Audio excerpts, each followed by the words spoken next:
ஜெபம் செய்வோமாக.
எங்களை நேசிக்கிற பரம தந்தையே, இந்த அருமையான மன மகிழ்ச்சியான இந்த 8வது மாதத்தின் முதல் ஞாயிறுக்காக துதிக்கிறோம், தோதரிக்கிறோம் சுவாமி. ஆண்டவரே, இந்த நாளிலும் யூடியூப் வழியாக இந்த ஆராதனை நாம் நடத்தும்படியான உடைய கிருபையை தந்தீர். இங்கே வந்திருக்கின்ற ஒவ்வொருவரையும் தேவனீர் ஆசீர்வதியும். இதன் வழியாய் பார்க்கின்ற ஒவ்வொரு இறை மக்களை நீர் ஆசீர்வதிக்கும்படியாக நாங்கள் ஜெபிக்கிறோம். இந்த ஆராதனை வேளையிலே நாங்கள் பாடும் பாடல்கள், படிக்கின்ற உம்முடைய இறை வார்த்தைகள், கேட்கின்ற நம்முடைய சத்தியத்தை நீர் ஆசீர்வதியும். இவ்வாராதனையின் துவக்கம் முதல் முடிவு வரையிலும் நீர் பொறுப்பேற்றுக் கொள்ளும். சிறப்பாய் உடலாகிய அப்பத்திலும் உதிரமாகிய திராட்சரசத்தில் நாங்கள் பங்கு கொள்கின்ற பொழுதும் தூய ஆவியானவராகி நீர் எங்களோடு நீர் இடைபடவும் உடைய மெல்லிய சத்தத்தை நாங்கள் உணர்ந்து கொள்ள நீர் அருள் தாரும். இந்த ஆராதனையின் துவக்கம் முதல் முடிவு வரையிலும் நீர் பொறுப்பேற்றுக் கொள்ளும், வழிநடத்தும். இயேசுவின் நாமத்தில் கெஞ்சி மன்றாடுகின்றோம் பரம தந்தையே, ஆமென்.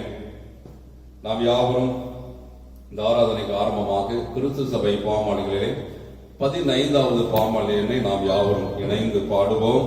பாமாலையின் 15, அலங்கார வாசலாலே கோவிலுக்குள் போகிறேன், தெய்வ வீட்டின் நன்மையாலே ஆத்துமத்தில் பூரிப்பேன்.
திருவிருந்த ஆராதனை ஆயத்த பகுதியை நாம் எடுத்துக்கொள்வோம். பக்கம் 5 நின்ற வண்ணமாக ஜெபம் செய்வோம்.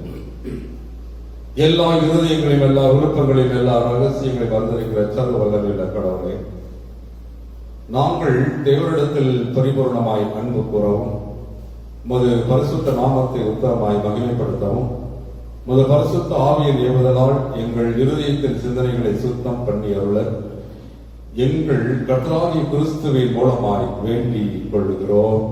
ஆமென். இணைந்து சொல்லுவோம். பூமியிலே சமாதானம், மனிதர்களுக்கு பிரியம் உண்டாவதாக. கர்த்தராகிய பரமராஜாவே, சர்வபூர்ண பிதாவாகிய தேவனே, உம்மை துதிக்கிறோம், உம்மை புகழ்கிறோம், உம்மை வணங்குகிறோம், உம்மை மகிமைப்படுத்துகிறோம். உமது சிறந்த மகிமை நிமித்தம் ஸ்தோத்திரம் செய்கிறோம். கர்த்தராகிய ஒரே பேரான குமாரனாகிய இயேசு கிறிஸ்துவே, கர்த்தராகிய பராபரனே, பிதாவின் சுதனே, உலகத்தின் பாவத்தை சுமந்திருக்கிற தேவான் கொடியே எங்களுக்கு இருக்கும். உலகத்தின் பாவத்தை சுமந்திருக்கிறவரே, எங்கள் ஜெபத்தை ஏற்றுக்கொள்ளும். தேவனாகிய பிதாவின் கொடுதாசம் ஏற்றிருக்கிறவரே, எங்களுக்கு இருக்கும். நீரே பரிசுத்தர், நீரே கர்த்தர், இயேசு கிறிஸ்துவே, தேவனில் ஒருவரே, பரிசுத்த ஆவியோரே, தேவனாகிய பிதாவின் மகிமையிலே உன்னதமானவராய் இருக்கிறேன். ஆமென். பக்கம் 2 நியாய பிரமாணத்தையும் தீர்க்க தரிசனங்களையும் நமது ஆண்டவர் தொகுத்து அருளியது. நம்முடைய கர்த்தராகிய இயேசு கிறிஸ்து சொன்னதாவது, இஸ்ரவேலுக்கு நம்முடைய தேவனாகிய கர்த்தர் ஒருவரே கர்த்தர். உன் தேவனாகிய கர்த்தரிடத்தில் உன் முழு இதயத்தோடும் முழு ஆத்மாவோடும் உன் முழு மனதோடும் முழு பலத்தோடும் அன்பு கூறுவாயாக என்பதை பிரதான கற்பனை. இதற்கு ஒப்பாய் இரண்டாம் கற்பனை என்னவென்றால், உன்னிடத்தில் நீ அன்பு கூறுவது போல பிறனிடத்திலும் அன்பு கூறுவாயாக என்பதே. இவைகளிலும் பெரிய கற்பனை வேறொன்றும் இல்லை. இவ்விரண்டு கற்பனை நியாயப்பிரமாணம் முழுமையும் தீர்க்க தரிசனங்களும் அடங்கியிருக்கிறது என்பதே.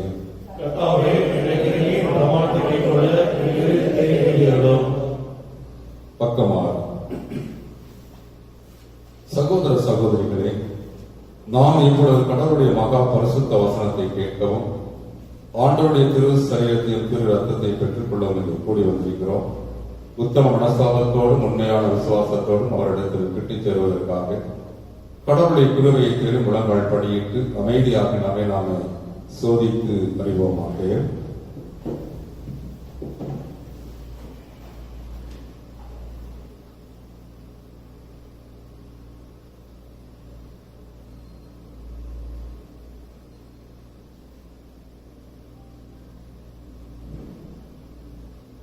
உங்கள் பாவங்கள் நிமித்த முழு இதயத்தில் உண்மையாய் மனஸ்தாபப்பட்டு பிறரிடத்தில் அன்பும் சிநேகமாயிருந்து இனி கடவுளுடைய கட்டளைகளை கைக்கொண்டு புதிதாக்கப்பட்டவர்களாய் அவருடைய பரிசுத்த மார்க்கத்தில் நடப்போம் என்று தீர்மானித்திருக்கிற நீங்கள் நமது ஆண்டவர் இயேசு கிறிஸ்துவின் மூலமாய் சர்வ வல்லமையுள்ள கடவுளோடு ஒப்புரவாகும்படி மறுபடியும் உங்கள் பாவங்களை மன தாழ்மையாய் அறிக்கையிடுங்கள். பரமபிதாவே, பாவம் செய்தவர்கள் ஒளியில் பாவங்கள் எண்ணி நடந்தோம். கிறிஸ்துவின் நாமத்தை சொல்லியும் தீமை விட்டு விடவில்லை. எங்களுக்கு இறங்க வேண்டும் என்று நம்மிடம் கொண்டாடுகிறோம். இயேசு கிறிஸ்துவின் பாவம் எல்லாருக்கும் மன்னியும். உங்கள் பரிசுத்தாவினாலே எங்களை சுத்திகரித்து எங்கள் மனசாட்சியை உறுதித்தருளும். உங்களுடைய பரிசுத்த நாமத்திற்கு பயன்படாதபடி நாங்கள் இனி புது ஜீவனுள்ளவர்களாய் நமக்கு ஒளியை செய்தவர்களாக மற்றவர்களுக்கு மன்னிக்க எங்களுக்கு உதவி புரியும். ஆமென். இயேசு கிறிஸ்துவின் மூலமாய் தமிழர் உண்மையாய் மனம் திரும்புகிற யாவருக்கும் அருளப்படுகிற கிருபை நிறைந்த அருள் வாக்கை கேளுங்கள். வருத்தப்பட்டு பாரம் சுமக்கிறவர்களே, நீங்கள் எல்லாரும் என்னிடத்தில் வாருங்கள், நான் உங்களுக்கு இளைப்பாறுதல் தருவேன். தேவன் தம்முடைய ஒரே பேரான குமாரனை விசுவாசிக்கிறவன் எவனோ அவன் கெட்டு போகாமல் நித்திய ஜீவனை அடையும்படிக்கு அவரை தந்தர்கள் இவ்வளவாய் உலகத்தில் அன்பு கூர்ந்தார். பாவிகளை ரட்சிக்க கிறிஸ்து இயேசு உலகத்தில் வந்தார் என்கிற வார்த்தை உண்மையும் எல்லா அங்கீகரிப்புக்கும் பாத்திரமும் ஆனது. ஒருவன் பாவம் செய்வானானால் நீதிவிலக்க இயேசு கிறிஸ்து நமக்காக பிதாவினிடத்தில் பரிந்து பேசுவதாக இருக்கிறார். நம்முடைய பாவங்களை நிமித்தம் நமக்கு மன்னித்து நமக்கே அவர் கிருபாதார வழியாக இருப்பாராக.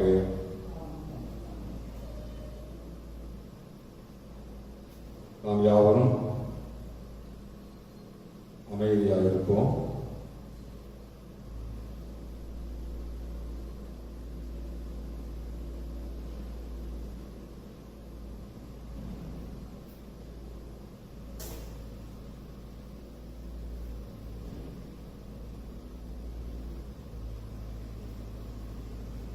நாம் யாவரும் இணைந்து சொல்லுவோம். நம்முடைய பரமபிதாவாகிய சர்வ வல்லமையுள்ள கடவுள்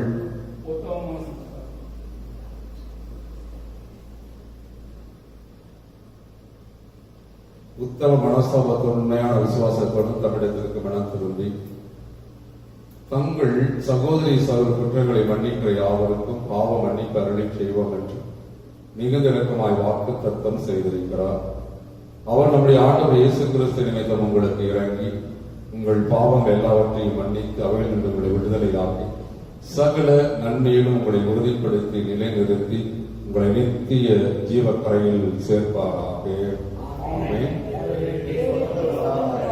கர்த்தர் உங்களோடு இருப்பாராக. ஜெபம் செய்வோமாக. எங்களை நேசிக்கிற பரம தந்தையே, இந்த 8வது மாதத்தின் முதல் ஞாயிறுக்காக துதிக்கிறோம், தோத்தரிக்கிறோம். மீண்டுமாக உடைய இறை வார்த்தைகளை நாங்கள் கேட்க நீ கொடுத்த அன்புக்காக துதிக்கிறோம் சுவாமி. இந்த இறை வார்த்தைகளை நீ தேவனீர் ஆசீர்வதியும். இதை கேட்கின்ற ஒவ்வொரு மக்களோடு இந்த வார்த்தைகள் பேசும்படியாக நீர் அருள் தாரும். பரிசுத்த ஆவியானவராக நீர் ஒவ்வொருவரோடு நீர் இடைப்படும். அடியனை நான் உம்மிடத்தில் நான் தரை மட்டுமாக நான் தாழ்த்துகிறேன். அடியனின் வார்த்தைகள் அல்ல உம்முடைய வார்த்தைகள். இந்த சத்தியத்தை நீரே வெளிப்படுத்தும், நீரே பேசும். இயேசுவின் நாமத்தில் கெஞ்சி மன்றாடுகின்றேன் பரம தந்தையே, ஆமேன். கிறிஸ்துவில் அன்பானவர்களே, இந்த அருமையான மனமகிழ்ச்சியான நாளிலும் ஆண்டவராக இயேசு கிறிஸ்துவின் இறை பெயரில் முதலாவது நான் உங்கள் ஒவ்வொருவரை நான் வாழ்த்துகின்றேன். இந்த நாளிலும் ஆண்டவர் நம் ஒவ்வொருவருக்கும் இந்த இறை செய்தியை இந்த யூடியூப் வழியாக ஒவ்வொருவரும் கேட்கும்படியான இந்த நாளை கடவுள் கொடுத்தமைக்காக கடவுளுக்கு நன்றி செலுத்துகிறேன். கடவுள் தொடர்ந்து இதன் வழியாக இறை வார்த்தைகளை ஒவ்வொரு மக்களும் பெற்று அந்த இறை வார்த்தைகளின்படி நடக்கவும் ஆண்டவர் அருள் தருவாராக. இந்த நாளில் தென்னிந்திய திருச்சபை மாமன்றத்தின்படி நமக்கு கொடுக்கப்பட்டுள்ள தலைப்பு அருள் பணி மானிடத்திற்கு சேவை செய்தல் என்ற தலைப்பை கொடுத்திருக்கின்றார்கள். நான் இன்றைக்கு அதற்கு தியானமாக மிஷன் சண்டே, யோவான் 13:15 வசனம், நான் செய்தது போல நீங்களும் செய்யுமாறு நான் உங்களுக்கு முன்மாதிரி காட்டினேன் என்ற வேத வசனத்தின் அடிப்படையில் இந்த இறை வார்த்தைகளை நாம் பகிர்ந்து கொள்வோம். திருமறை தெளிவாக சொல்லுகிறது. இந்த வார்த்தைகளின்படி நாம் பார்க்கின்ற பொழுது இந்த வார்த்தைகள் நம்மோடு பேசும். இந்த வார்த்தைகள் நம்மோடு அது பேசும். Mission Sunday. இன்றைக்கு ஆண்டவர் நம் ஒவ்வொருவருக்கும் கொடுத்திருக்கின்ற சில உண்மைகளை நாம் உணர்ந்து கொள்ள வேண்டும். இயேசு சிலுவை சாவை 3 முறை கடவுள் அறிவித்தார். இன்றைக்கு நாம் பார்க்கின்றோம். ஆனால் சீடர்கள் அதை புரிந்து கொள்ளவில்லை. யோவான் 13:10 ஆண்டவர் போதகருமான நான் உங்கள் காலடிகளை கழுவினேன் என்றால் நீங்களும் ஒருவர் மற்றவருடைய காலடிகளை கழுவ கடமைப்பட்டிருக்கிறீர்கள் என்பதை ஆண்டவர் யோவான் 13:14 இந்த இறை வார்த்தை தெளிவுபடுத்துகிறதை நாம் பார்க்கிறோம். அதன் அடிப்படையில் தான் அவர் சிலுவை சாவை 3 முறை கடவுள் அதை புரிந்து கொள்ள சீடர்களுக்கு உணர்வு இல்லை. முதல் முறை பேதுரு, ஆண்டவரே இது உமக்கு உண்டாம், இது உமக்கு வேண்டாம் சொல்லுகின்றார். மத்தேயு 16:22. இரண்டாம் முறை தங்களுக்குள் யார் பெரியவர் என்று சீடர்களுக்கு சில போராட்டங்கள் வாதாடினர். 3ஆம் முறை யாக்கோபும் யோவானும் விண்ணகத்தில் முதல் இடங்களை கொடுக்கும்படி அங்கே கேட்கின்றனர். இந்த திருமறை பகுதியிலே மத்தேயு 10 இறை வார்த்தை 37 நாம் பார்க்கின்றோம்.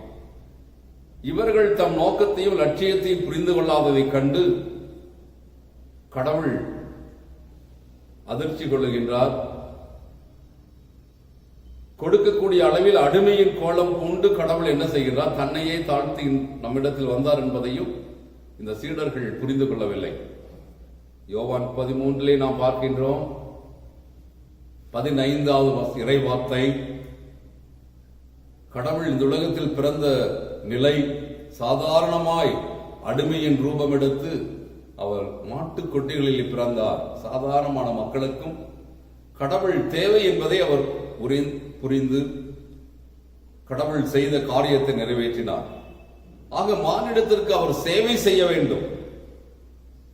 தங்களிடம் காணப்பட வேண்டிய நிலைமை என்ன என்பதை குறித்து நாம் சிந்திக்கவும் கடவுள் நம்மை அழைத்திருக்கின்றார். தன்னையே வெறுமையாக்குதல். பிலிப்பியர் 2ஆம் அதிகாரத்தில் இறைவார்த்தை 7 நாம் பார்க்கின்றோம். தன்னை வெறுமையாக்குகின்றவரால் மட்டுமே மானிடத்திற்கு சேவை செய்ய முடியும் என்பதை கடவுள் இந்த இடத்திலே புரிந்து கொள்ள முனைகின்றார். மக்களுக்கு இதை எப்படியாவது உணர்த்த வேண்டும் என்று கடவுள் விரும்புகின்றார். இயேசு கிறிஸ்து சிலுவை சாவு மூலம் தம்மையே வெறுமையாக்கி கொண்டார். தம்மையே வெறுமையாக்கி அடிமையின் வடிவெடுத்துக் கொள்கிறதை நாம் பார்க்கின்றோம்.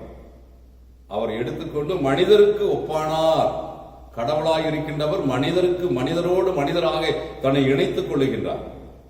இதில் நாம் பார்க்கின்றோம், இன்றைக்கு நம் மக்கள் மத்தியிலும் இன்றைக்கு காணப்படுகின்ற சில காரியங்கள் நான், தான், எனது என்ற சுய நல சிந்தனைகள், அகங்காரம், ஆணவம் போன்ற தீமையால் அங்கு நிறைந்திருக்கின்றதை நாம் பார்க்கின்றோம். இப்படிப்பட்ட காரியத்தை நாம் வைத்திருக்கும் எவரும் பிறருக்கு சேவை செய்யவே முடியாது. நம்மிடத்திலிருந்து இருக்கின்ற சில எண்ணங்கள், நான் என்கின்ற அந்த கர்வம், தான் என்கின்றது, எனது, இதை நான் செய்கிறேன், என்னால் தான் முடியும், அப்படி அல்ல. நான், தான், எனது போன்றவற்றை அகற்றி ஒரு மனிதன் தன்னை வெறுமையாக்க வேண்டும்.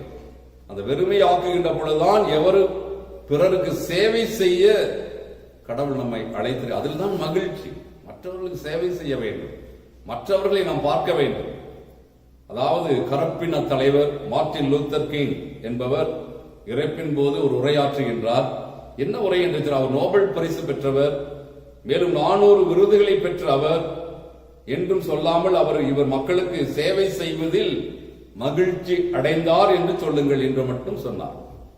இவரை பற்றி சொல்ல 400 அவார்டு வாங்கினார், அதை பற்றியெல்லாம் பேசாதீங்க, இவர் மனிதருக்கு சேவை செய்தவர் என்பதை மட்டும் நீங்கள் புரிய வையுங்கள் என்று அவர் சொல்லுகின்றார். ஆகவேதான் நாம் பார்க்கின்றோம், இன்றைக்கு லூக்கா 9ஆம் அதிகாரம் 58வது இறைவார்த்தை தெளிவுறுத்துகிறது.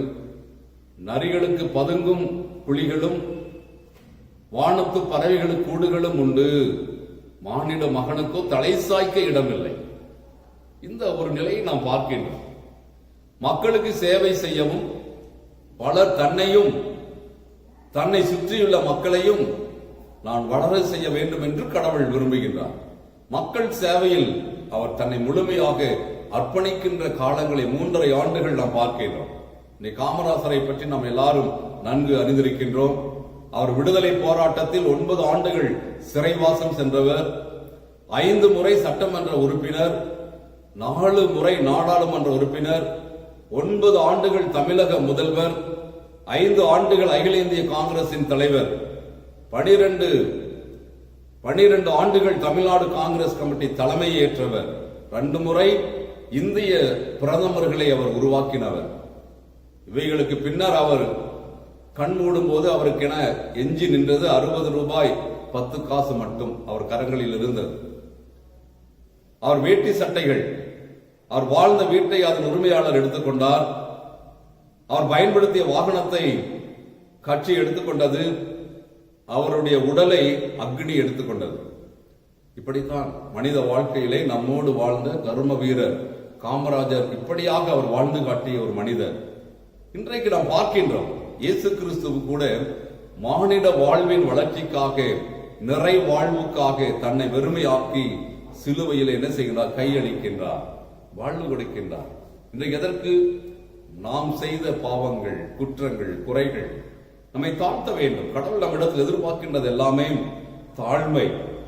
கடவுள் அதைத்தான் பார்க்க நம்மிடம் காணப்படுகின்ற தான், நான், எனது என்கின்ற காரியம் அல்ல, மற்ற மக்களுக்கு சேவை செய்ய. இன்றைக்கு கூட நாம் பார்க்கின்றோம், கிறிஸ்தவ மக்களாகி நாம் இன்றைக்கு எத்தனையோ மக்கள் இந்த COVID-19 எல்லா மக்களுக்கும் சேவை செய்ததை நாம் பார்க்கின்றோம்.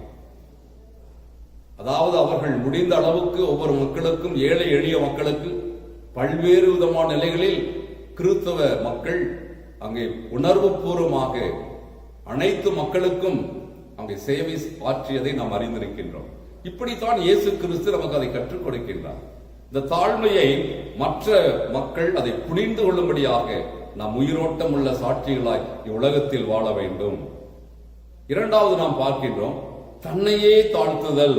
தாழ்மை என்பது நமது உண்மை நிலை அறிவதும் பிறர் நல்வாழ்வுக்காக உழைப்பதுமாகும். பணிவாழ்வே பரமன் வாழ்வு. காரணம், அந்த பரமன் இயேசுவை பணிவிடை பெற அல்ல, பணிவிடை புரியவே வந்தேன் என்றும் அவர் சொல்லுகின்றார். தாழ்மையில் இலக்கணமாய் வாழ்ந்த ஆண்டவரால் பெரும் சுமை சுமக்கின்ற மக்களை பார்த்து கடவுள் அழைப்பையும் கொடுக்க. மத்தேயு 11:28 வருத்தப்பட்டு பாரும் சுமக்கின்றவர்களே, நீங்கள் எல்லாரும் என்னிடத்தில் வாருங்கள், நான் உங்களுக்கு இளைப்பாறுதல் தருவேன். நான் கனிவும் மனத்தாழ்மையும் உடையவன். கடவுள் அதைத்தான் சொல்லுகின்றார். ஆகவே என் நுகத்தை, உங்கள் நுகத்தை என்ன செய்யுங்கள், நான் ஏற்றுக்கொள்கின்றேன், என்னிடம் கற்றுக்கொள்ளுங்கள். கடவுள் அதை தெளிவுபடுத்துகிற அழைக்கவும் சவாலான முன்மாதிரியாய் அவர் வாழ்ந்து காட்டியதை நாம் பார்க்கின்றோம். நான் செய்தது போல நீங்களும் செய்யுங்கள். கடவுள் அதை எவ்வளவு அழுத்தம் கொடுக்கின்றார் என்பதை நாம் பார்க்கிறோம். நம்முடைய பணிக்காலங்களில் இன்றைக்கு நாம் கூட இன்னைக்கு மிஷன் சண்டே, இன்னைக்கு கிராமங்கள் தோறும் நாம் செல்லுகின்றோம். எத்தனையோ ஊழியர்கள், மிஷனரிமார்கள் செல்லுகின்றார்கள். இன்னைக்கு அத்தனை மக்களையும் கடவுளுக்காக ஆயத்தம் செய்கின்றார்கள். கடவுள் நமக்கு கொடுத்திருக்கின்ற மேலான அந்த பொறுப்பு, உயிர்த்த ஆண்டவர் நாம் கொடுத்திருக்கின்ற கட்டளை, மத்தேயிலே நாம் பார்க்க வண்ணமாக உலகெங்கும் போய் சகல சிருஷ்டிகளுக்கும் சுவிசேஷத்தை பிரசங்கமாய் அறிவியுங்கள். The resurrection God, உயிர்த்த ஆண்டவர் நாம் கொடுத்திருக்கின்ற அன்பு கட்டளை. தாழ்மையின் ரூபம் எடுத்து வந்தவர். இப்படிப்பட்ட ஏழை எளிய மக்களுக்கு நீங்கள் பணி செய்ய உங்களை அர்ப்பணித்துக் கொள்ளுங்கள். இந்த மிஷன் சண்டேல இன்னைக்கு இப்படிப்பட்ட சிந்தனைகள் வழியாக கடவுளை நாம் என்ன செய்ய வேண்டும், ஒவ்வொரு நாளும் இப்படிப்பட்ட மக்களுக்கு, ஏழை எளிய மக்களுக்கு நாம் பணி செய்ய வேண்டும். இந்த பாலஸ்தீன நாட்டிலே ஒரு வழக்கு, பெரும்பாலும் தங்கள் வீட்டுக்கு வரும் சிறப்பு விருந்தினர்களின் பாதங்களை என்ன செய்ய வேண்டும், அவர்கள் கழுவி விருந்துக்கு அழைப்பார்கள். வருபவர்களின் கால்களை கழுவ அடிமைகளையும் அவர்கள் நியமித்திருப்பார்கள். ஆனால் இங்கு இயேசு தங்களின் யார் பெரியவர் என அடிக்கடி வாதாடும் சீடர்களுக்கு அவர் ஒன்றை கற்றுக் கொடுக்க வேண்டும் என்று அவர் விரும்பினார். தாழ்மையின் பாடத்தை கற்றுக்கொண்டு பணிவிடை புரிய எப்போதும் நீங்கள் தயாராயிருக்க வேண்டும் என்று சொல்லி அவர்கள் கால்களை இவர் கழுவுகின்றார். ஒரு முன்மாதிரியாய் வாழ்ந்து காட்டிய நாம் இறைவன். எனக்கு அருமையான இறைவன் திருமறை அதைத்தான் தெளிவாக சொல்லுகின்றது. அடிமைக்கோலம் பூண்டு கடவுள் எப்படி வருகின்றார், பணியாளராக துண்டை இடிப்பிலே கட்டிக்கொண்டு தம் சீடர்களை என்ன செய்கின்றார், கழுவுகின்றார், கால்களை கழுவுகிறார். அது மட்டுமல்ல, நான் செய்தது போல நீங்களும் செய்ய வேண்டும். அதைத்தான் கடவுள் விருப்பம் கொள்ளுகிறார். எனக்கு அருமையான இறை மக்களே, அன்பு உறவுகளே, நம்முடைய வாழ்க்கையிலும் கூட இப்படிப்பட்ட காரியத்தை நாம் கற்றுக்கொண்டு கடவுளுக்கு ஒரு முன்மாதிரிகளாய் வாழ்ந்து காட்ட முடியாக கடவுள் நம்மை அழைத்திருக்கின்றார். இந்த ஞாயிற்றின் செய்தி நம்மை தாழ்த்த வேண்டும். நமக்குள் காணப்படுகின்ற பல்வேறு விதமான எண்ணங்களை நாம் எடுத்து போட வேண்டும். கடவுளோடு நம்மை அர்ப்பணிக்க வேண்டும். யோவான் 3:15 நாம் பார்க்கிறோம், சீடர்களுக்கு நீங்கள் மக்களுக்கு பணியாற்றும் ஒரு கருவிகளாய் மாற வேண்டும். இதைத்தான் கடவுள் நம்மை பார்த்து கேட்கின்றார், நம்மை பார்த்தும் சொல்லுகின்றார். இப்படிப்பட்ட சிந்தனைகளோட நாம் கடவுளை மகிமைப்படுத்த வேண்டும். அது மட்டுமல்ல, தன்னையே இறை அன்புக்கு ஒப்படைத்தல். கடவுள் சொல்றார், இறை அன்பு இது ரொம்ப ரொம்ப முக்கியம். தாழ்மை, வெறுமையாக்குதல் உள்ளவர்கள்தான் இறைவனின் இயக்கத்திற்கு தன்னை முழுமையாக ஒப்படைக்கின்ற மக்கள். அது மட்டுமல்ல, ஒளிர் விடுகின்ற மக்கள், உலகத்திற்கு வெளிச்சமாக இருக்கின்ற மக்கள். நீ என்னை அன்பு செய்தால் நான் உன்னை அன்பு செய்வேன். கடவுள் அதை முன்மாதிரியாக காட்டுகிறார் என்று சொல்லுபவன் மனிதன். இறைவனோ, நீ என்னை அன்பு செய்யாவிட்டாலும் நான் உன்னை அன்பு செய்கிறேன். இதுதான் தாழ்மை. நீ என்னை நேசிக்கவில்லை, நீங்கள் என்னை தெரிந்து கொள்ளவில்லை, நான் உங்களை தெரிந்து கொண்டேன். இதுதான் கடவுளின் அன்பு. நாம் எத்தனையோ முறை நாம் திசை மாறுகின்றோம், கடவுளுக்கு விரோதமாய் செல்லுகிறோம். இப்படிப்பட்ட சூழலில் கடவுள் நம்மை விடவில்லை. கடவுள் நம்மை அன்பு செய்கின்ற அந்த தெளிவாய் அதை மக்களுக்கு உணர்த்துகின்றதை நாம் பார்க்கின்றோம். உலகில் வாழ்ந்த தமக்குரியோர் மேல் கடவுள் ஒவ்வொரு நாளும் அன்பு செலுத்தியவர். அதைத்தான் யோவான் 3:13 நாம் பார்க்கின்றோம். அன்பு கொண்டிருக்கும் அவர் மேல் இறுதி வரை கடவுள் அன்பு செலுத்திக் கொண்டே இருந்தார். இந்த இறை அன்பு மிக முக்கியமாய் இறை மக்களாயிருக்கின்ற நாம் அதை கடைபிடிக்கும்படியாக கடவுள் நம்மை அழைக்கின்றார். எனக்கு அருமையான அன்பு உறவு மக்களே, இன்னைக்கு நாம் கூட கடவுளோடு நாம் நிற்கின்ற பொழுது இந்த யூதாசை கூட நாம் பார்க்கின்றோம். அன்பு செய்தார், கடவுள் காட்டி கொடுக்க போகிறார் என்பது அவருக்கு தெரியும். இருந்தாலும் கடவுள் அங்கே அன்பு பாராட்டியதை நாம் பார்க்கின்றோம். இந்த ஆழத்தில் தம்மிடம் ஏழை எளிய மக்களை கண்டு அதிகமாக கடவுள் அன்பு செய்து ஒடுக்கப்பட்டோர், பசித்தோர், சிறைப்பட்டோர், பார்வையற்றோர், தாழ்த்தப்பட்டோர், கைவிடப்பட்டோர், கைம்பெண்கள், இவர்களை ஒவ்வொருவரையும் கடவுள் அங்கே ஆதரிக்கின்றதை நாம் பார்க்கிறோம். எனக்கு அருமையான இறை மக்களே, நாம் இப்படிப்பட்ட மக்களை நாம் இடம் கண்டுகொண்டு இப்படிப்பட்ட மக்களுக்காக நாம் சேவை செய்யும்படியாக கடவுள் நம்மை அழைக்கின்றார். இத்தகைய நலிந்தருடன் காட்டும் அன்பு பரிவும் ஆண்டவருக்கு காட்டும் அன்பாகும். இதை நாம் நினைக்கின்றோம். சாதாரணமாய் இந்த ரோட்டிலே போகின்ற மக்களை நாம் அன்பு பாராட்டுகின்ற பொழுது அது நாம் அவர்களுக்கு அல்ல, கடவுளுக்கு செய்கின்ற பணி. ஆகவேதான் அன்னை தெரேசாவிலே பார்க்கின்ற பொழுதும் இந்தியாவிலே அவர் கல்கத்தாவை மையமாக கொண்டு பணி செய்தவர். அவர் என்ன செய்கின்றார்? சாதாரணமாய் அல்ல, மக்களை மனதிலே கொண்டு என்ன அழுகி நாற்றமெடுத்த தொழுநோயாளிகளை கடவுள் அவர் என்ன அதாவது தன்னுடைய புண்களை கழுவி துடைத்து முத்தமிட்டு அனுபவங்களை உலக மக்களையே அது திசை திருப்ப காட்டிய பணி. எனக்கு அருமையான இறை மக்களே, பிற சமய அமைப்புகளையும் நடுநடுங்கின அவர் செய்த காரியத்தை பார்த்தவுடன். இவர் அன்பால் இந்தியாவை கிறிஸ்து மையமாக்கி விடுவாரோ என்று அஞ்சினர்.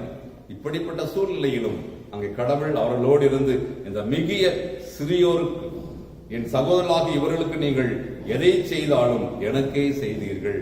இதைத்தான் திருமறை மத்தேயு 25 இறைவார்த்தை 40 தெளிவாக சொல்லுகிறது. இந்த சிறியவர்களாக இருக்கின்ற அவர்கள் நாம் செய்கின்ற சேவை, இதைத்தான் கடவுள் நம்மை அழைக்கின்றார். டாக்டர் ஆல்பர்ட் ஸ்வைட்சர் என்பவர் மருத்துவ சேவையில் இருண்ட கண்டமாய் அழைக்கப்படும் ஆப்பிரிக்காவிலே மகாத்மா காந்தியாக இன்றும் அவர் அழைக்கப்பட்டு மகாத்மா என்கின்ற ஒரு பட்டத்தை கொடுத்து. ஏன் என்று சொன்னால் அவர் எளிய மக்களுக்கு ஆற்றிய பணி மிக சிறந்த பணி. இறைவனுக்கு நாம் செய்யவும், அன்பை நாம் ஏழை எளிய மக்களுக்கு நாம் உலகிலே நாம் காட்டவும், புறக்கணிக்கப்படுகின்ற மக்களுக்கு நாம் அன்பு சேவையை நாம் இன்னும் விஸ்தரிப்போம், அவர்கள் மீது அன்பு பாராட்டுவோம். இந்த மிஷன் சண்டேகளை நாம் பார்க்கிறோம். ஒரு புதிய ஒரு பிரதக்கனை நாம் எடுத்துக்கொள்வோம். இதை ஒரு பாடலை நாம் பார்க்கின்றோம். ஒவ்வொரு மனிதனும் என் நண்பன். அழகாக தெளிவான ஒரு பாடல். ஒவ்வொரு மனிதனும் சகோதரன். வறுமையில் வாழ்பவன் என் நண்பன், வருத்தத்தில் இருப்பவன் சகோதரன், அல்லல் படுபவன் என் நண்பன், ஆபத்தில் இருப்பவன் சகோதரன். இதை நாம் பார்க்கின்றோம். அழகான ஒரு பாடல். காரணம் அவனும் மனிதனே. இதை கடவுள் நாம் பார்க்கின்றோம். என கருமையான இறை மக்களே, அன்பு உறவுகளே, நாம் கடவுளோடு இன்னும் நெருங்குவோம். இந்த இறை வார்த்தைகள் வழியாக நம்மை தூய்மைப்படுத்திக் கொள்வோம். கடவுள் தாமே இந்த இறை வார்த்தைகள் வழியாக நாம் ஒவ்வொருவரையும் ஆசீர்வதித்து காப்பாராக. ஆமேன். கிறிஸ்தவ கீர்த்தனைகளில் 105வது பாடல் தேனினை மகிழும் இயேசுவின் நாம் என்ற பாடலை பாடும் நம்மை நம்மை காணிக்க நம் ஆண்டவருக்கு என்று படைப்போமாக.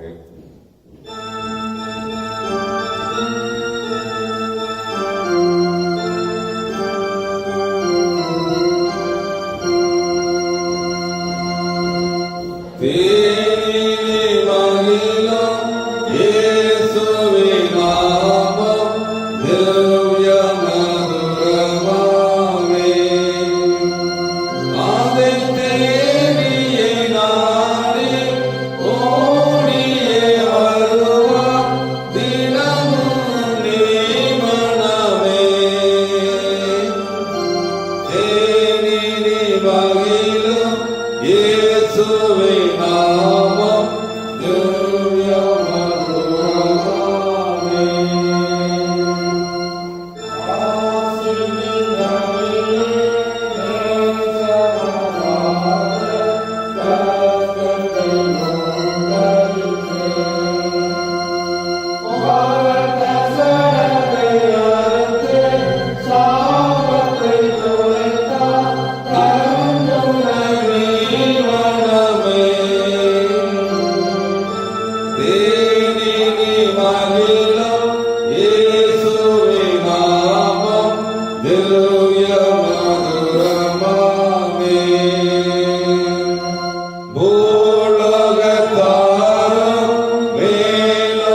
செய்வோமாக. எங்களை நேசிக்கிற பரம தந்தையே, உம்முடைய கரத்தில் வாங்கி உமக்கே படைக்கப்பட்ட இந்த காணிக்கைகளை, இந்த கரங்களை பிதாக்குமாறு பரிசுத்தாவின் நாமத்தினால் நீர் ஆசீர்வதியும். இந்த காணிக்கைகள் ஒவ்வொன்று நாம் மகிமைக்கென்று நாங்கள் பயன்படுத்த அருள்த்தார். படைத்த ஒவ்வொரு கரங்களையும் நீர் ஆசீர்வதியும். ஆண்டவர் தாமே இந்த காணிக்கைகளை ஒவ்வொன்றையும் இந்த குடும்பத்தினர் இரட்டிப்பான ஆசீர்வாதங்களாய் நீர் மாற்றித்தார். இந்த மாதத்தினுடைய இந்த தசம்பா காணிக்கைகள், பை காணிக்கைகள், ஆண்டவரே சந்தா காணிக்கைகள் ஒவ்வொன்றையும் என் தேவனீர் ஆசீர்வதித்தரும்படியாக நாங்கள் ஜெபிக்கிறோம். நீர் ஆசீர்வதியும். உம்முடைய இறை பிரசன்ன மகிமை இருக்கட்டும். ஒவ்வொரு மக்களையும் என் தேவனீர் ஆசீர்வதிக்கும்படியாக நாங்கள் ஜெபிக்கிறோம். சுவாமி, சத்தியத்தை அறிவீர்கள், சத்தியம் உங்களை விடுதலையாக்கும். ஆமாண்டவரே, இந்த நாளில் கூட சத்தியத்தை அறிந்து அதன்படி நடக்க என் தேவன் அருள்த்தார். இந்த உலகத்தினர் வந்த நோக்கம் ஏழை எளிய மக்கள் மீது அன்பு பாராட்ட வந்தவர். இப்படிப்பட்ட அன்பிலே நாங்களும் ஒருவரில் ஒரு அன்பு பாராட்டி நாமத்தை மகிமைப்படுத்த அருள்த்தார். ஒவ்வொருவரையும் நீர் ஆசீர்வதிக்கும்படியாக நாங்கள் ஜெபிக்கிறோம். இங்க வந்த ஒவ்வொருவரையும் நீர் ஆசீர்வதியும். உம்முடைய இறை பிரசன்ன மகிமை இருக்கட்டும். சுவாமி, இந்த புதிய மாதம் முழுவதும் உம்முடைய இறை சமூகம் ஒவ்வொரு நாளும் ஒவ்வொரு வாரமும் ஒவ்வொரு மக்களோடு இருக்க உம்மிடத்துல வேண்டுதல் செய்கிறோம். ஒவ்வொருவரையும் தேவனீர் காத்துக்கொள்ளும். சுவாமி, உம்முடைய இறை பிரசன்ன மகிமை இருக்கட்டும், உம்முடைய கிருபை இருக்கட்டும். சுவாமி, குறிப்பாக எங்களுடைய இந்திய தேசத்திற்காக நான் ஜெபிக்கிறோம். ஆண்டவர் ராஷ்டிரபதிக்காக, பிரதமர், சக அமைச்சர்கள் ஒவ்வொருவருக்காக நான் ஜெபிக்கிறோம். அந்த இந்திய தேசத்திலே ஆண்டவர் இந்த COVID-19 ஆண்டவர் எந்த சூழ்நிலையிலும் ஆண்டவர் அதிகமாய் பாதித்ததாதபடி ஒவ்வொருவரும் நீர் பாதுகாத்துக் கொள்ளும்படியாக நாங்கள் ஜெபிக்கிறோம். என் நாமம் தரிக்கப்பட்ட ஒவ்வொரு ஜனங்கள் நீர் பாதுகாத்துக் கொள்கிறேன். ஆண்டவர் தொடர்ந்து நீ காத்து தமிழக கவர்னருக்காக, தமிழக முதல்வருக்காக, சக அமைச்சர்களுக்காக நான் ஜெபிக்கிறோம். ஒவ்வொருவரையும் காத்துக்கொள்ளும். தமிழக அரசின் வழியாக ஆற்றிக்கொள்ள எல்லா பணிகளையும் நீர் ஆசீர்வதிக்க உம்மிடத்துல வேண்டுதல் செய்ய ஒவ்வொரு மக்களுக்கும் ஆண்டவர் ஆற்றின ஒவ்வொரு பணிகளிலும் ஆண்டவரே இந்த COVID-19 ஒவ்வொரு பாதுகாப்பை கொடுத்து ஆண்டவரை எடுக்கின்ற சூழ்நிலையில் சீக்கிரமாக எங்கள் நாட்டை விட்டு ஆண்டவர் உலகத்தை விட்டு ஆண்டவரே இந்த கொரோனா வைரஸ் ஆண்டவரை அழிந்து போக என் தேவன் அருள்த்தாரும். சுவாமி, ஆண்டவரே நீர் தாம் அதன் மூலமாக ஒவ்வொரு மக்களையும் நீர் பாதுகாத்துக் கொள்ளும்படியாக நாங்கள் ஜெபிக்கிறோம். ஒவ்வொரு ஏழை எளிய மக்களையும் சாதாரணமாய் எல்லா நிலையிலும் பணியாற்றுகின்ற ஒவ்வொரு மக்களுக்காக நாங்கள் ஜெபிக்கிறோம். சுவாமி, ஆண்டவரே இந்த நாளில் கூட காவல்துறையினருக்காக ஜெபிக்கிறோம். ஆண்டவரே இந்த நாளில் கூட தூய்மை பணியாளர்களுக்காக ஜெபிக்கிறோம். ஆண்டவரே அதன் மூலமாக அரசு நிறுவனங்களுக்காக ஜெபிக்கிறோம். ஒவ்வொருவரும் களத்திலே இறங்கி பணி செய்கின்ற பொழுது ஒவ்வொருவருக்கும் உடைய பாதுகாப்பையும் உடைய கிருபை தரும்படியாக நாங்கள் ஜெபிக்கிறோம். சுவாமி, உலகமே தம்பித்துக் கொண்டிருக்கின்ற இந்த சூழ்நிலையில் என் தேவன் ஒவ்வொரு மக்களையும் பாதுகாத்துக் கொண்டு மீண்டும் உடைய இறைப்பணி, உடைய அன்பு உலகில் தொடர என் தேவன் அருள்த்தார். எங்களுடைய திருமணத்துக்காக ஜெபிக்கிறோம். எங்களது பேராயருக்காக ஜெபிக்கிறோம். பேராயர் நீர் ஆசீர்வதியும். சுத்த இருதயத்தின் நல்மனசாட்சியோடு அவர்களும் இந்த திருமணத்தை வழிநடத்தி செல்ல அருள்த்தாரும். அவருடைய துணைவியாரை பேராயர் அம்மா அவர்களை ஆசீர்வதியும். தொடர்ந்து 5 வட்டகைக்காக நாங்கள் ஜெபிக்கிறோம். 5 வட்டகையில் இருக்கிற ஒவ்வொரு ஆயர்கள், அவருடைய இறைப்பணிகள் ஒவ்வொரு ஆசீர்வதியும். இறை மக்களை பாதுகாத்துக் கொள்ள சுவாமி, இந்த புதிய இந்த நிர்வாகக்குழுவை ஆசீர்வதியும். புதிய நிர்வாகக்குழுவின் செயலருக்காக நாங்கள் ஜெபிக்கிறோம். ஆண்டவரே, பேராயருடைய தலைமையிலே அட்மினிஸ்ட்ரேட்டிவ் கமிட்டியில் இருக்கின்ற ஒவ்வொரு பொறுப்பாளர்களுக்காக, பொருளருக்காக நாங்கள் ஜெபிக்கிறோம். இந்த திருமணத்தை வழிநடத்தி செல்லும் பொழுதும் தூய் ஆவியானவருடைய வழிநடத்தினுடைய கிருபை இருக்கட்டும். உலகத்தில் நடைபெற்றுக் கொண்டிருக்கின்ற இந்த நற்செய்தி பணியினை ஆசீர்வதியும். உங்கள் திருமணத்தினுடைய நடைபெறுகின்ற DBM நற்செய்தி பணி நிலையினர் ஆசீர்வதியும். அதை தொடர்ந்து ஒவ்வொரு மிஷனரி ஸ்தாபனங்களுடைய கரங்களை கொடுக்கிற FMBB, IM, NMS, IMS, ஆண்டவரை இன்னும் SU, ஆண்டவரை ஒவ்வொரு மிஷனரி ஸ்தாபனங்களுடைய கரங்களை கொடுக்கிறோம். ஒவ்வொரு மிஷனரி ஸ்தாபனங்களையும் நீர் ஆசீர்வதிக்கும்படியாக நான் ஜெபிக்கிறோம். சுவாமி, ஆண்டவரே தனியார் தனித்தாள் ஊழியங்கள் ஆண்டவர் டிராக்ஸ் மூலமாக ஆண்டவரை செய்கின்ற கிராமங்கள் தோறும் செய்து கொண்டிருக்கிற ஒவ்வொரு ஊழியர்களையும் நீர் ஆசீர்வதிக்கும்படியாக நான் ஜெபிக்கிறோம். சுவாமி, தொடர்ந்து நீர் காத்துக்கொள்ளும், வழிநடத்தும், நீரை ஆசீர்வதியும்.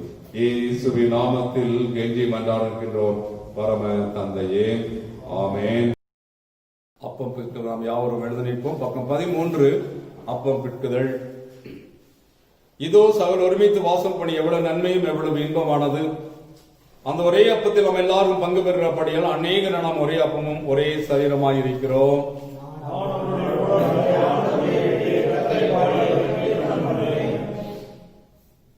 நாம் இடப்புறப்படும் கர்த்தரின் சமாதானத்தை பகிர்ந்து கொள்வோம். கர்த்தரின் சமாதானம் உங்களோடு இருப்பதாக. பரிசுத்த பிதாவே, உமது கிருபாசன தண்டையில் பிரவேசிப்பதற்கு புதிதும் ஜீவனமான மார்க்கத்தை உமது அருமையான குமார் ரத்தத்தினால் உண்டு பண்ணினீரே. நாங்கள் அபாத்தராயினும் அவர் மூலமாக மண்டை வருகிறோம். எங்களையும் இந்த காணிக்கைகளையும் நாம் மகிமைக்கு அங்கீகரித்து உபயோகிக்கும்படியாக தாழ்மையோடு வேண்டிக் கொள்கிறோம். வானத்திலும் பூமியிலும் உள்ளவையெல்லாம் உடையவைகள் உமது கரத்தில் வாங்கி உமக்கு படைக்கின்றோம். ஆமென். ஜெபம் செய்வோம். இயேசுவே, உத்தம பிரதான ஆசாரியரே, சீசன் மத்தியில் பிரசன்னமாக இருந்தது போலவே எங்கள் மத்தியில் பிரசன்னமாகி அப்பத்தை பெற்றெங்களை வெளிப்படுத்தியறோம்.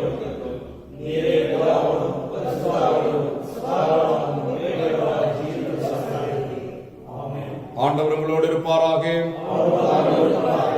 உங்கள் இதயத்தை உயர்த்துங்கள். நம்முடைய ஆண்டவராகிய கடவுளுக்கு தோத்திரம் செலுத்த கடவோம். ஆண்டவரே, பரிசுத்த பிதாவே, சர்வ வல்லமையுள்ள நித்திய கடவுளை, நாங்கள் எக்காலத்தை விடத்திலும் உமக்கு தோத்திரம் செலுத்துகிறது தகுதியும் நீதியும் விசேஷ கடமையுமாயிருக்கிறது. உமது குமாரனும் எங்கள் ஆண்டவருமாக இயேசு கிறிஸ்துவின் மூலமாக நீர் வானங்களையும் பூமி எல்லாவற்றையும் சிருஷ்டித்தீர். மனிதனின் சாயலாக உண்டாக்கினீர். அவன் பாவத்தில் விழுந்த போது புது சிருஷ்டி முதல் பலனாக நீர் அவனை மீட்டுக் கொண்டீர்.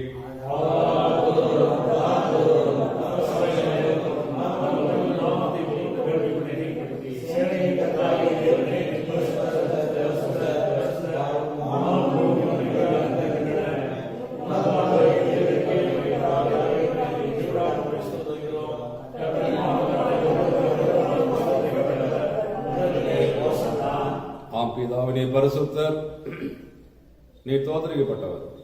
மனித ஒழுக்கமாய் அன்பு கூர்ந்து ஒரே பிரணக்குமானாக இயேசு கிறிஸ்து எங்கள் தன்மையை தரித்துக் கொள்ளவும் சிலுவையில் மரித்தங்களை மீட்டுக் கொள்ளவும் அவரை தந்த நீரே.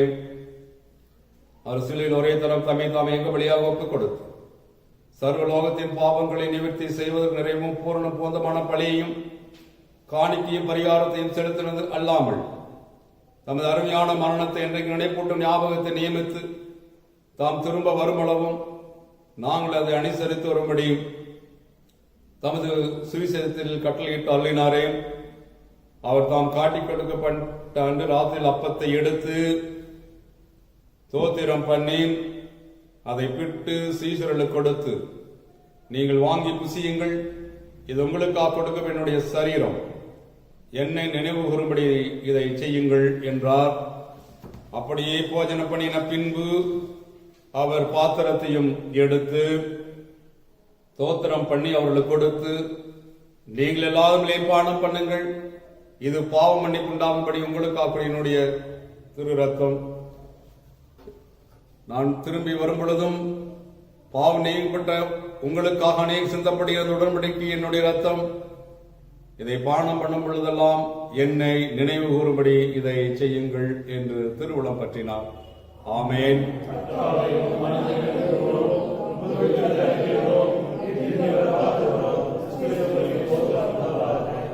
ஆதலால் பிதாவே, உமது குமாரனாக எங்கள் ஆண்டும் அருமையான பாடுகளை மரணத்தை மகிமையான உயிர்த்தலை பரமி நினைவு கூர்ந்து உமது அடியார்களாகிய நாங்கள் ஒரு கட்டளையின்படி திரும்ப வரும் அளவு நினைவு கூர்ந்து இதை செய்கிறோம்.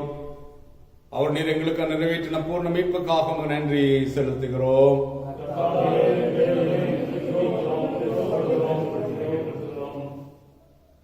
இரக்கமுள்ள பிதாவை, நாங்கள் பிற்கிற அப்பம் கிறிஸ்தனுடைய சிறு சரீரத்தின் ஐக்கியமாயும் நாங்கள் ஆசீர்வதிக்கிற பாத்திரம் கிறிஸ்தனுடைய ஐக்கியத்தின் ஐக்கியமாயிருக்கும்படி எங்களையும் நீரை தந்த இந்த அப்பத்தையும் இந்த திராட்சை ரசத்தையும் உமது பரிசுத்த ஆவியால் பரிசுத்தப்படுத்த வேண்டும் என்று மிகுந்த தாழ்மையோடு பிரார்த்திக்கிறோம். நாங்கள் எல்லாரும் எங்கள் ஆண்டவர் கிறிஸ்துவில் கூட்டி இணைக்கப்பட்டவர்களாகி விசுவாசல் ஒருமைப்படவும் தலையாக அவர்கள் எல்லாவற்றையும் வளரவும் கிருபை செய்யும். அவரோடும் பரிசுத்த ஆவியோடும் ஐக்கியமா இருக்கிற சர்வவல்லமையுள்ள பிதாவாகிய உமக்கு அவர் மூலமாய் சகல கணமும் மகிமையும் என்றென்றைக்கும் உண்டாவதாக. ஆமென். நமது ரட்சகராகிய கிறிஸ்து கற்பித்தவன் அவர்களப்பட்ட தைரியத்தோட சொல்லுவோம். பரமருக்கு எங்கள் பிதாவே, ராஜ்யம் வருவதாக,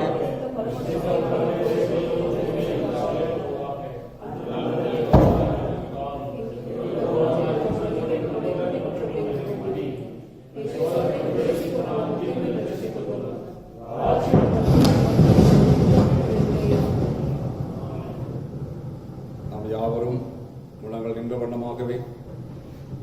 தாழ்மையின் பிரவேச ஜெபத்தை நாம் யாவரும் இணைந்து சொல்லுவோமாக. இரக்கமுள்ள கர்த்தாவே, எங்கள் சுயநீதம் மத்தியில் சேர துணியாமல் தேவன் அளவற்ற இரக்கத்தையே நம்பியை சேருகிறோம்.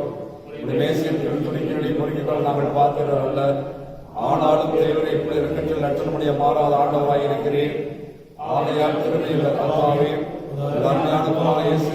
சரீரத்தால் ரத்தத்தாலும் எங்கள் பாவமுள்ள சரீரம் ஆத்மா சுத்தமாகி எப்பொழுது அவர்கள் வாசமாய் ஏற்றுமாய் அவருடைய சரீரத்தை சத்தத்தை பாடலும்.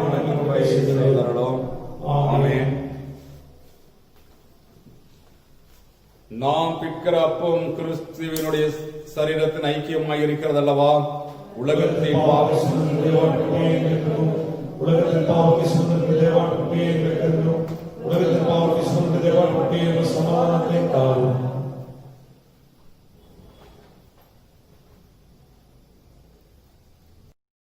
கிறிஸ்துவின் கிருபையும் நம்முடைய பிதாவாகிய தேவனுடைய அன்பும் பரிசுத்த ஆவியானவரின் ஐக்கியமும் சமாதானமும் சந்தோஷம் நம் அனைவரோடும் எப்பொழுதும் சதா காலங்களில் தங்கி நிலைத்து இருப்பதாக.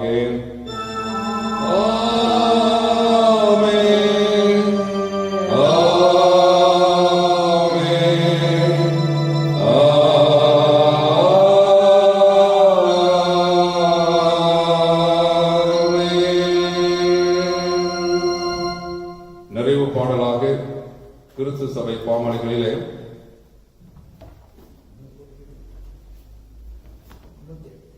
328வது பாடலை நாம் பாடுவோம். 5வது நெஞ்சமே என்ற பாடலை நாம் யாவரும் இணைந்து பாடுவோம்.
இந்த 8வது மாதம் இந்த வாரம் முழுவதும் எங்களுடைய போக்கிலே வரத்திலே பணிகளிலே எல்லாவற்றிலும் ஒவ்வொருவரை பாதுகாத்துக் கொள்ளும்.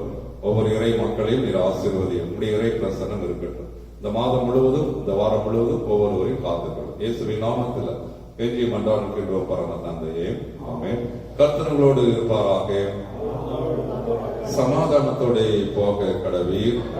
நாமத்தினாலே